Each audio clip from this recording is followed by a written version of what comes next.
নতুন সরকার আসতেই নতুন সুখবর। কোথায় আছি জানেন? কবিগুরুর শান্তিনিকেতনে, বিশ্বভারতীতে। কী সুখবর? এতদিন যা ছিল না, এবার তা হলো। বাড়ানো হলো বিশ্বভারতী বিশ্ববিদ্যালয় ক্যাম্পাসে হেরিটেজ ওয়াকের সময়সীমা। এতদিন সপ্তাহে মাত্র 3টে দিন হেরিটেজ ওয়াক করা যেত এই বিশ্বভারতী ক্যাম্পাসে। এবার থেকে সপ্তাহে 6 দিন বিশ্বভারতীর ক্যাম্পাস ঘুরে দেখতে পারবেন পর্যটকরা। নতুন সরকার আসার পরে পরেই এই বিজ্ঞপ্তি জারি করেছে বিশ্ববিদ্যালয় কর্তৃপক্ষ। এতদিন শুধু শুক্রবার, শনিবার এবং রবিবারই হেরিটেজ ওয়াক করা যাচ্ছিল। শুক্রবার, শনিবার বিকেল 3টে থেকে এই সুযোগ পাওয়া যেত। অন্যদিকে রবিবার সকাল 10টা, 11টা, 12টা এবং দুপুর 2:30, 3:30টের সময়ে এই হেরিটেজ ওয়াক করার সুযোগ পেতেন পর্যটকরা।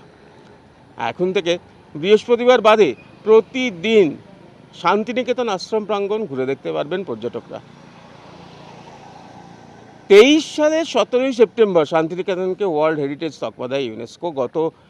গত বছরের জুলাই মাসে পর্যটকদের জন্য হেরিটেজ ওয়াক চালু করার কথা ঘোষণা করে বিশ্বভারতী, কিন্তু সেটা সীমাবদ্ধ ছিল কয়েকদিনে, মাত্র 3 দিনে।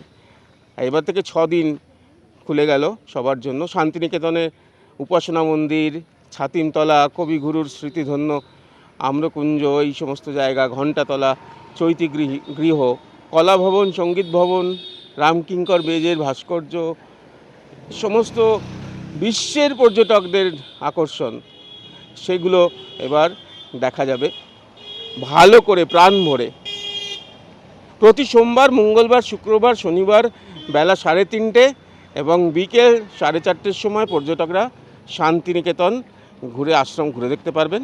প্রতি বুধবার 11টায়, বিকেল 3:30 এবং বিকেল 4:30 হেরিটেজ ওয়াক হবে। আর প্রতি রবিবার সকাল 10টায়, 11টায়, বিকেল 3:30, বিকেল 4টে ও 4:30টের সময় পর্যটকরা ঘুরে দেখতে পারবেন এই ঐতিহ্যবাহী আশ্রম প্রাঙ্গণ। বুঝতে পারছেন কেন বলছিলাম সুখবর? সুখবর ঠিক এই কারণেই, কবিগুরুর স্মৃতিধন্য এই যে জায়গা, সেটা এর আগে যারা পর্যটকরা আসতেন তারা অনেকে জানতেন না।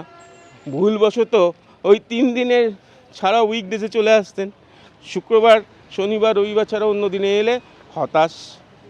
সেই হতাশ আর হতে হবে না। কবিগুরুর বিশ্বভারতী শান্তিনিকেতনে এলে এবার শান্তিতে, আয়েশ করে, প্রাণ ভরে দেখা যাবে এই সমস্ত ঐতিহ্যবাহী কবিগুরুর স্মৃতিধন্য দর্শনীয় স্থানগুলো। ঋতভাস রিক্তমের সঙ্গে প্রীতম দে, এই সময় লাইভ, বীরভূম।